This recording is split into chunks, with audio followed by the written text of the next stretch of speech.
Сегодня мы собрались здесь, у этого священного места, чтобы почтить память тех, кто отдал свои жизни за свободу нашу, за мирное небо над головой, за будущее, которое мы сегодня имеем. В Средней Очелуки состоялось торжественное открытие вахты памяти, приуроченной к 80-летию Великой Победы. Здесь собрались представители разных поколений – общественные деятели, школьники, местные жители. После минуты молчания в честь павших героев участники возложили цветы у обелиска, установленного на месте братского захоронения на территории бывшего военно-полевого госпиталя. После завершения церемонии участники направились в местную школу, где прошел региональный этап всероссийского конкурса краеведческих, исследовательских и проектных работ, обучающихся Отечеству. Жюри оценивало глубину и оригинальность подхода и исследования. Школьники представляли свои работы, основанные на архивных документах, воспоминаниях очевидцев и семейных реликвиях. Я пишу проект в номинации СВО, и мой проект о герое России Кобкове Адаме Ираховиче. На самом-то деле идея возникла очень давно, но это действительно очень важно, я посчитала так, потому что информации об этом человеке очень мало.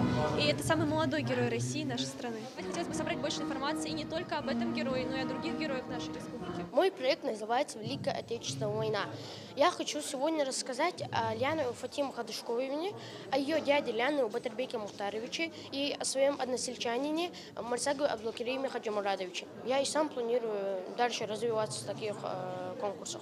Ученики с энтузиазмом ждали своего выхода. Молодые артисты исполняли песни военных лет, читали стихи. Там же каждый посетитель мог рассмотреть экспозицию, посвященную военной тематике. Конкурс краеведческих работ Отечества проходит ежегодно. С 2015 года его курирует Беслан Зейтов. Более 200 человек изъявили желание поучаствовать в этом деле по 12 тематическим направлениям. Лучшие работы, по мнению экспертов, будут отправлены в Москву и представлять республику на федеральном уровне. Вот такие мероприятия, которые мы проводим, да, в патриотической направленности, мероприятия, которые определяют гражданственность человека, они важны в воспитании молодежи. Это стимулирует людей хорошим, благородным поступкам. Подобные патриотические мероприятия важны для духовно-нравственного воспитания молодежи, отмечают собравшиеся. Они определяют гражданственность человека. Конкурс Отечества стал ярким примером того, как поддерживать интерес школьников к краеведению и истории. Луиза Арапиева, Султан Магушков, Магаз 24.